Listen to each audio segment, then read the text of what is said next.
Team emergency കേരളയുടെ നേതൃത്വത്തിൽ സ്വാതന്ത്ര്യദിനാഘോഷം സംഘടിപ്പിച്ചു.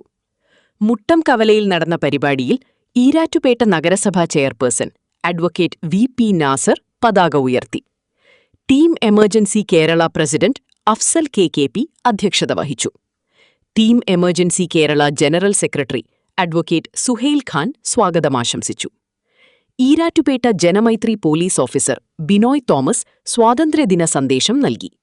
പ്രളയ ദുരിതാശ്വാസ പ്രവർത്തനങ്ങൾ മികച്ച രീതിയിൽ ഏകോപനം നിർവഹിച്ച നഗരസഭാ ചെയർപേഴ്സൺ അഡ്വക്കേറ്റ് വി.പി. നാസർ, ദുരിതാശ്വാസ പ്രവർത്തനങ്ങളിൽ മികച്ച പങ്കുവഹിച്ച നഗരസഭാ കൌൺസിലർ ഷാജിദ വെളിയത്ത്, ഈരാറ്റുപേട്ട പൗരാവലി, വ്യാപാരികളുടെ പ്രശ്നങ്ങൾ പരിഹരിക്കുന്നതിൽ മുഖ്യ പങ്കുവഹിച്ച വ്യാപാരി വ്യവസായി ഏകോപന സമിതി യൂണിറ്റ് പ്രസിഡന്റ് എ.എം.എ. ഖാദർ എന്നിവരെ ആദരിച്ചു. ജോയിന്റ് സെക്രട്ടറി അബ്ദുള്ള ഖാൻ പ്രതിജ്ഞ ചൊല്ലിക്കൊടുത്തു.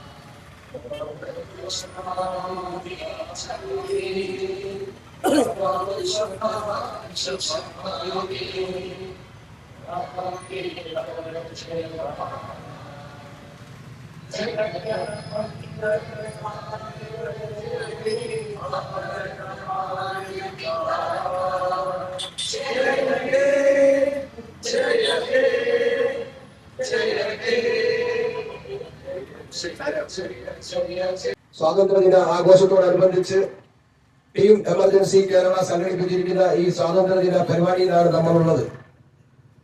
ടീം എമർജൻസിയെ സംബന്ധിച്ചിടത്തോളം കഴിഞ്ഞ എല്ലാ വർഷവും വളരെ വിപുലമായ രീതിയിൽ റാലികളും അതുപോലെ ബൈക്ക് റാലി ഉൾപ്പെടെയുള്ള പ്രോഗ്രാമുകൾ വെച്ച് വളരെ വലിയ രീതിയിൽ സ്വാതന്ത്ര്യദിനം ആഘോഷിച്ചുകൊണ്ടിരുന്നതാണ്. എന്നാൽ പോലും നമ്മൾ വേണ്ടെന്ന് വെച്ചുകൊണ്ട് നമ്മൾ എല്ലാ ആഘോഷങ്ങളും ചുരുക്കിയിരിക്കുകയാണ്. അവർ നടത്തിയ ആ ഒരു ത്യാഗത്തിന്റെയും പരിശ്രമത്തിന്റെയും ഫലമാണ് നമ്മൾ ഇന്ന് അനുഭവിക്കുന്ന ഈ സ്വാതന്ത്ര്യം. അതിന് നമ്മൾ ഓരോരുത്തരും അവരോട് കടപ്പെട്ടിരിക്കും. പ്രത്യേകിച്ച് നമ്മുടെ നാടിനെ കുറിച്ച് എല്ലാവർക്കും അറിയാമല്ലോ, ഭയങ്കര ഒരു പ്രളയ ബുദ്ധിമുട്ടുകൾ നമ്മുടെ നാട്ടിൽ സംഭവിച്ചു നിൽക്കുകയാണ്. ആ സമയത്താണ് നമ്മൾ വലിയൊരു പ്രോഗ്രാമായിട്ടാണ് നമ്മൾ എല്ലാം ആലോചിച്ചിരുന്നത്. എന്താണെങ്കിലും നമ്മുടെ ചെയർമാനെ കുറിച്ച് പറയാതിരിക്കാൻ പറ്റില്ല. രാത്രി 11:30 മണി രാത്രി നമ്മുടെ കൂടെ ഇറങ്ങി വന്ന് പ്രവർത്തിച്ച ഒരു ചെയർമാൻ. എല്ലാവരും വാഹനത്തെ വന്ന് നമ്മുടെ വണ്ടി നിർത്തിയിട്ട് എന്ന് പറഞ്ഞിട്ട് ഇവിടെ എങ്ങനെയുണ്ട് ഒന്ന് ശ്രദ്ധിച്ചോ എന്ന് പറഞ്ഞിട്ട് പോകുന്ന എം.എൽ.എമാരും ചെയർമാൻമാരുമാണ് ഇതിനൊക്കെ നമ്മൾ കണ്ടിരിക്കുന്നത്. അന്ന് രാത്രി 11:30 മുതൽ നമ്മുടെ കൂടെ നിന്നിട്ട് ഇന്നും വളരെ ആൾക്കാരുടെ വിഷയങ്ങളുമായിട്ട് ബന്ധപ്പെട്ട് ഓടി നടക്കുകയാണ്.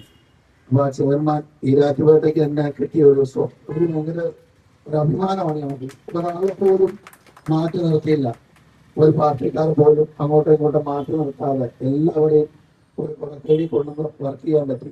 അതേപോലെ തന്നെ നാടിനൊന്നായ എല്ലാ സംഘടനകളും പാർട്ടിക്കാർ ചേർത്ത് നിർത്തി. അതിനൊരു ഏറ്റവും സന്തോഷം എനിക്ക് പറയാനുള്ളത്, ഈരാറ്റുപേട്ടയിൽ എന്റെ കൂടെ നിൽക്കുന്ന ഈ പ്രവർത്തകർ ഒരു 80ഓളം പ്രവർത്തകരാണ് അന്ന് രാത്രി ജനങ്ങളെ സഹായിക്കാൻ വേണ്ടി ഇറങ്ങിയ പ്രവർത്തകർ. എങ്ങനെ നന്ദി പറയുമെന്ന് എനിക്കറിയാമല്ല. നമ്മളെല്ലാവരും ഓരോരുത്തർ ഫോൺ പോലും ഇല്ലാത്തപ്പോൾ സ്വന്തമായി നമ്മുടെ ഓഫീസിൽ നിന്ന് നിർദ്ദേശം അനുസരിച്ച് അവരവരുടെ പറഞ്ഞ ഇല്ല, ഇതിനു മുമ്പ് തന്നെ നമ്മൾ പറഞ്ഞു വെച്ചിരുന്നു, വെള്ളം മുങ്ങിക്കഴിഞ്ഞാൽ എവിടെയൊക്കെയാണ് നിങ്ങൾ വർക്ക് ചെയ്യേണ്ടതെന്ന് നേരത്തെ പറഞ്ഞിരുന്നു. അങ്ങനെ ദുരന്തം ഉണ്ടായിക്കഴിഞ്ഞപ്പോൾ ആ സമയത്ത് നമുക്ക് നിർദ്ദേശം കൊടുക്കാൻ പറ്റില്ല. അതുകൊണ്ട് നമ്മുടെ ഓഫീസിൽ നേരത്തെ തന്നെ നിർദ്ദേശം കൊടുത്തനുസരിച്ച് നമ്മുടെ പ്രവർത്തകര് കറക്റ്റായിട്ട് വർക്ക് ചെയ്തതുകൊണ്ട് നമുക്ക് ഒരു മരണം പോലും അല്ലെങ്കിൽ ഒരാൾക്ക് ബുദ്ധിമുട്ട് പോലും പറ്റാത്ത രീതിയിൽ ടീം എമർജൻസിയുടെ പ്രവർത്തകർക്ക് ചെയ്യാൻ പറ്റിയെന്നുള്ള വലിയൊരു അഭിമാനത്തിലാണ് ഇവിടെ നിൽക്കുന്നത്. അത് ഈ വേദിയിൽ ഇവിടെ നിൽക്കുമ്പോൾ എനിക്ക് നിങ്ങളോട് സംസാരിക്കാൻ ഒരുപാട് സമയം വേണ്ട ഒരു സാഹചര്യമാണിപ്പോൾ. അത്രയേറെ നിങ്ങളുടെ പ്രവർത്തനങ്ങൾ ഈ നാടിനോട് തീർച്ചയായിട്ടും കടപ്പെട്ടിരിക്കുന്നു എന്ന ഒറ്റ വാക്ക് എനിക്ക് പറയാനുള്ളത്. ഇന്നലെ രാത്രി ഫേസ്ബുക്കിൽ ടീം എമർജൻസിയുടെ കാസർഗോഡുള്ള ഒരു രക്ഷാപ്രവർത്തനത്തിന്റെ വീഡിയോ കണ്ടപ്പോൾ സത്യത്തിൽ അഭിമാനം തോന്നി. ഈരാറ്റുപേട്ടയിൽ നിന്നും തുടങ്ങി വെച്ച ഈ ടീം എമർജൻസിയുടെ പ്രവർത്തനങ്ങൾ ഇന്ന് ലോകവ്യാപകമായി ആളുകൾ ചർച്ച ചെയ്യപ്പെടുകയാണ്. ഒരു സുഹൃത്താൻ പറഞ്ഞു, കേരളത്തിൽ ചർച്ച ചെയ്യപ്പെടുകയാണ്. അതല്ല, കേരളത്തിൽ ഇന്ത്യയിലുമല്ല, ലോകത്തുള്ള ആളുകളൊക്കെ ഇന്ന് ഈ എമർജൻസിയുടെ പ്രവർത്തനങ്ങൾ നോക്കിക്കാണുന്ന ഒരു സാഹചര്യം.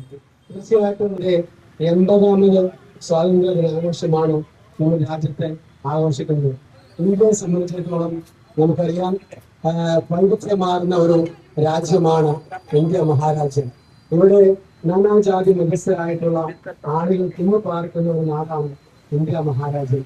ഇവിടെ എല്ലാ ജാതി മതസ്ഥരായിട്ടുള്ള ആളുകളും ലോകത്തിൽ നിന്ന് മാതൃകയാണ്. ഇന്ത്യയുടെ ഭരണഘടന ഇത്രയും ക്രമീകരിച്ചുള്ള വിവിധമായ ഒരു ഭരണഘടന ലോകത്തിൽ വേറെ രാജ്യത്തില്ല.